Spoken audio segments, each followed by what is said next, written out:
मशवरा देता हूं हुकूमत को और वजीर कानून को मशवरा देता हूं कि ना फिरौन की हुकूमत सारी जिंदगी रही, ना नमरूद रहा, ना जाज बिन यूसुफ रहा, ना यजीद रहा। और यार दरबारी बन के हुक्मरानों की चापलूसी करते करते तुम यहां तक आ गए हो कि अब नबी पाक की इज्जत को हाथ डालना शुरू कर दिया है। और आप यकीन करें सियासी जमातों का इतना बुरा हाल है कि इनके लीडर के बारे में कोई बात करे तो पागल हो जाते हैं ये एहतजाज कर करके। और उसने डायरेक्ट कह दिया कि खत्म नबूवत का मसला ही कोई नहीं, जो दीन की बुनियाद है, किसी को परवाह नहीं। मुझे तो उन लोगों की फिक्र हो रही है जिन लोगों ने इन्हें वोट दिए हैं, वो अल्लाह को क्या जवाब देंगे। और ये अल्लाह माशाल्लाह सारी सियासी जमातें इस तरह की।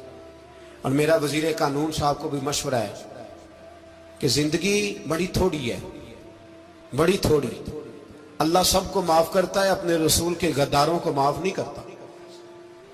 और यहां तुम्हारी गाड़ियों पे झंडे लगे हुए हैं, वहां भी तुम्हारे झंडे लगेंगे, पर इसलिए लगेंगे कि ये गद्दार है नामूसे रिसालत के। ये झंडे लगेंगे। शर्म करो और डर जाओ, बस कर दो। तुम्हारे मुंह में अब दांत पूरे नहीं रहे। कोई शुगर का मरीज है तो कोई ब्लड प्रेशर का, तो कोई हार्ट का, तो कोई कैंसर का। शर्म करो और अपनी कब्र की भी थोड़ी सी फिक्र करो। बताओ पाकिस्तान के कितने सदर गुजरे, वजीर आजम गुजरे, तो उनकी कब्रें कहां हैं? कोई जाता है उनकी कब्रों पे? किसी को खबर है?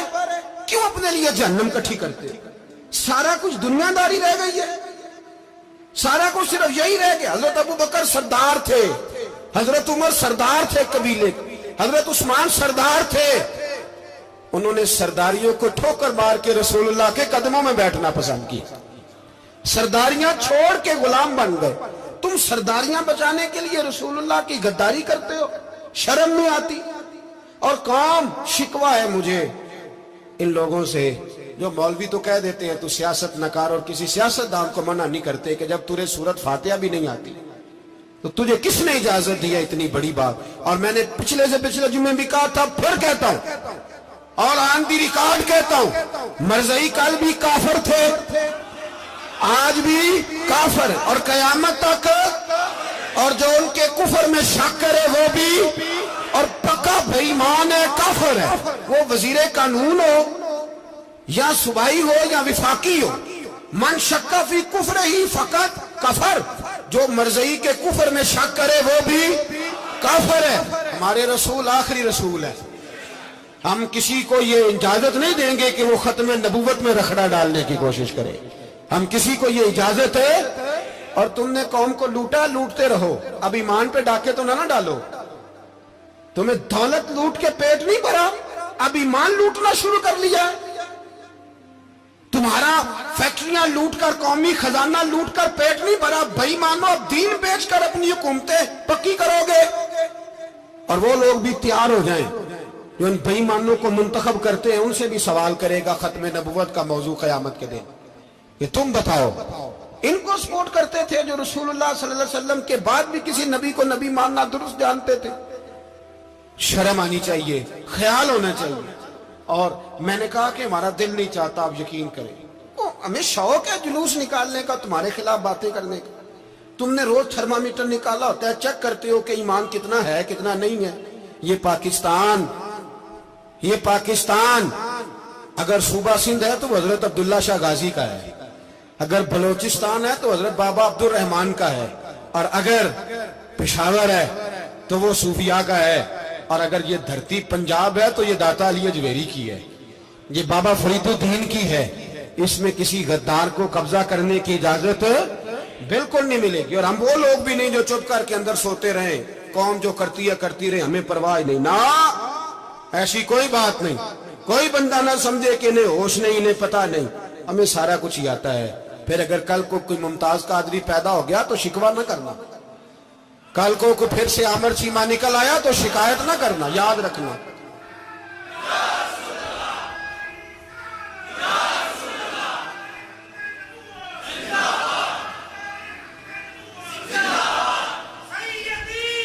तो मेरे भाई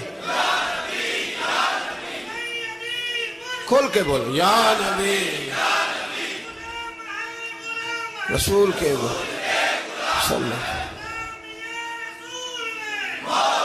تو یہ مشورہ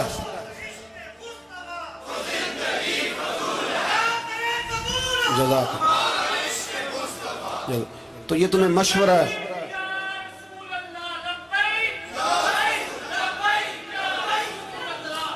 میری بات سنیں، یاد رکھیں، یہ لوگ بعد میں پچھتاتے ہیں، پھر مناظرے کراتے پھرتے ہیں اس نے صحیح کیا کہ غلط کیا، پھر انہیں ہوش آتی ہے بعد میں، پھر ان کے ہواری نکل کے میدانوں میں دلیلیں دیتے ہیں. اس لیے ہمارا مشورہ ہے انہیں کہ یہ اپنی حد میں رہیں، اور جو کام تمہارے ذمہ، میں نے کہا نا تم نے بڑا لوٹا، یہ قوم روز تمہیں موقع دیتی ہے لوٹنے کا، یہ موقع دیتی ہے، تو تم نے دولت لوٹ کے پیٹ نہیں بھرے، اب ایمان لوٹنے کے چکر میں آ گئے ہو. یاد رکھو، مسلمان گناہگار ہیں، غدار نہیں ہیں. تمہیں دولت لوٹنے کا تو شاید موقع مل گیا ہے، پر ایمان لوٹنے کا موقع نہیں ملے گا. تو اس لیے اس کو لگام دو. اور ویسے بھی کتا جو پالتو ہوتا ہے نا، اس کو گھر کے اندر سنگلی سے باندھ کے رکھنا چاہیے. یہ تمہارے بوٹ چاٹتے ہیں، بھونکتے ہیں، تمہارے حق میں وزارتیں لیتے ہیں. ہم نے تو کوئی وزارت نہیں لی تم سے، اور نہ ہمیں شوق ہے. اس لیے کہ ممبری کیا کرنی ہے جس کو ممبر رسول عطا کر دیا جائے؟ اس نے کیا کرنی ہے یہ ممبریاں جس کو پکا ممبر رسول دے دیا جائے؟ تو اس لیے اس سے باہر آؤ. میں نے کہا بڑے بڑے نمرود، فرعون، قارون دفن ہے، تمہارا بھی نام تک نہیں ہوگا، بالکل نام نہیں ہوگا. اس لیے ہمارا مشورہ، اور آپ لوگ بھی آئیں نا یہ اگلے سال، تو ان کو کھڑا کر کے پوچھ لینا، اسلامی جمہوریہ پاکستان کا تم نے ایم پی ایم نے بننا ہے، پہلا کلمہ ہی صحیح سنا دو. چلو خدا کا واسطہ یہی بتا دو کہ تمہیں نماز بھی ڈھب سے آتی ہے کہ نہیں. اور آپ کی موج ہے، آپ بٹھا لیتے ہیں سر پہ، کیا کریں، سمجھانے والے مفت گناہگار ہو گئے اور بہکانے والے سب تمہارے یار ہو گئے. اس لیے یہ چھیڑتے ہیں جان بوجھ کے. اور پھر جب کوئی ممتاز قادری علیہ رحمہ پیدا ہوتے ہیں، پھر انہیں دشواری ہوتی ہے، پھر ان کا جینا مشکل ہو جاتا ہے. یہ موقع دیتے ہیں، پتہ نہیں کس کے ایجنڈے پہ عمل کر رہے ہیں. میرا سوال یہ ہے، میں نے پچھلے جمعے پھر میرا سوال ہے کہ میں پوچھتا ہوں، اس آدمی کو ضرورت کیا ہے ختم نبوت پر بات کرنے؟ جب امت مسلمہ کے متفق کا فیصلہ ہے کہ مرزائی کافر، اسمبلی نے بل پاس کر دیا کہ مرزائی، ان کو اقلیت قرار دے دیا، اور جب سے وہ اقلیت بنے، نہ ہم نے ان کی عبادت گاہ جلائی، نہ ہم نے ان کو قبروں سے نکالا، نہ ہم نے، بس ٹھیک ہے جیسے عیسائی رہتے ہیں، یہودی سے کس ملک میں رہتے ہیں وہ بھی رہے، اقلیت بن کے رہے، کوئی اعتراض. پر تم انہیں کھینچ کے کیوں قریب کرتے ہو؟ تمہارا کیا جرانہ ہے ان کے ساتھ؟ بتاؤ تو صحیح. ان لوگوں سے ان کو چاہیے اپنے منہ میں لگام ڈالیں، اور اگر نہیں ڈالیں گے پھر انشاءاللہ ڈالی جائے گی، اور بڑی تگڑی ڈلے گی، اور پھر ایسی ڈلے گی. سلمان تاثیر جب مرا تھا نا، تو 5-5 لاکھ روپیہ مولویوں کو آفر کی جنازہ پڑھاؤ، 5-5 لاکھ روپیہ چھوٹے چھوٹے مولویوں کو.